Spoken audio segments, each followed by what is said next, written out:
Feel the waves cut through me, hypnotized by the sounds I'm breathing in. Hold tight, chemicals. Assalamualaikum warahmatullahi wabarakatuh. Selamat datang di perkuliahan e-learning Universitas Pemalang. Bersama saya dengan Neneng Hasanah SEMAK, Desain Akuntansi Sektor Publik. Saya akan membahas pertemuan 10 tentang penetapan harga barang dan jasa publik di Indonesia. Untuk penetapan harga barang di sektor publik dan bisnis atau private itu tentunya berbeda, di mana sektor publik itu berorientasinya menentukan harga itu tidak terlalu mahal dan tidak terlalu rendah, berada di tengah-tengah harga pasar. Artinya lapisan menengah ataupun lapisan bawah atau masyarakat lapisan atas maupun masyarakat lapisan bawah dapat menikmati layanan pemerintah, menikmati produk atau barang dari pemerintah dengan harga yang wajar, karena tujuannya adalah mensejahterakan masyarakat. Lain lagi dengan bisnis. Kalau bisnis dia itu bertujuan pada profit, jadi harganya itu bakal berbeda antara lapisan masyarakat menengah, lapisan masyarakat bawah maupun di atas. Belum membahas tentang harga, saya akan membahas tentang manajemen pelayanan swasta atau bisnis.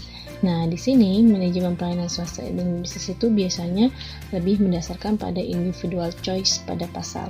Jadi dia itu pada individu, bukan kepada untuk pada masyarakat yang luas yang membutuhkan jasa atau barang tersebut.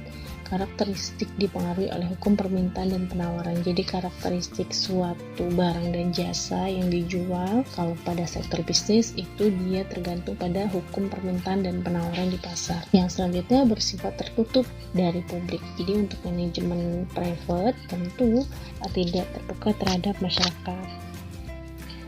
Nah, selanjutnya berorientasi pada keadilan pasar, tidak ada monopoli dan monopsoni. Kekuatan sektor swasta atau bisnis adalah kekuatan pasar, jadi tergantung bagaimana permintaan barang dan penawaran barang itu di pasaran. Harga barang atau pelayanan publik ditetapkan dari aturan yang bisa dipakai, jadi ada aturannya pemerintah menentukan harga produk tersebut dari total biaya penyedia barang jasa. Nah, jadi tidak semena-mena menaikkan harga, kemudian tidak mengutamakan profit melainkan untuk kesejahteraan masyarakat. Beda halnya dengan bisnis. Kalau bisnis dia berorientasi pada profit gitu. Kemudian fasilitas pelayanan jasa dan barang yang dapat secara gratis dari sektor publik itu biasanya ditutupi dari pajak, ya, ada PPN, PBB, pajak kendaraan dan pajak lain sebagainya. Ini khusus untuk barang yang bersubsidi, misalnya seperti BBM. Kemudian untuk gas yang 3 kilo ukurannya misalnya harganya 25, tapi masyarakat bisa menikmati dengan harga 20. Nah, artinya yang 5.000 itu disubsidi dan ditutupi dari pajak negara biayanya. Kemudian pembebanan tarif pelayanan langsung kepada masyarakat harus dilakukan oleh pemerintah karena adanya barang privat yang tidak semua masyarakat menggunakannya, sehingga tidak bersifat diskriminatif.